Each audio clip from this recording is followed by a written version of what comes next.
እንዴት ሰላም መጣ? ሰላም አመሻ። እንዴት ነው? በጣም ነው የሚሸተኝ በዚህ ሰዓት። የምጣድ እሺ 250 ቀሪ አለብህ እኮ ጠዋት አይደርስም እንዴ ታዲያ? ኮሚቴው ነው ያለው ኮሚቴው ነው ያለው። እኔ እኮ ጠዋት ይደርሳል እኮ አሁን የተባለው እንግዲህ አምጣ ትደርስ በአምስት ሰዓት ኮሚቴው ነው ያለው። ከኮሚቴው አትበልጥ እንግዲህ ታዝዤ ነው የመጣሁት እኔ። እሺ ጠብቁልኝ ተኝቷል። ይሄ ሁሉ ማብራበት ምጣድ ነው ልብሱ ማሽን ምን ነው ግፍ እኮ የኔ ጌታ ግፍ ነው። ከፍያ አይደል እንዴ? ምን የከፈልክ ጋራ ነው እንጂ ግልና እንዴ? እሺ በቃ ብሩትን አምጣለሁ ይጠብቁ ነው።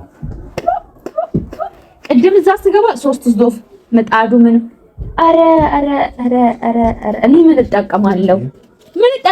አንድ ስቶቭ አለች፣ አንድ ምጣድ አለች። እሺ ሂዱ ፈጣሪ ሊያሳየኝ እኮ ነው ያመጣኝ።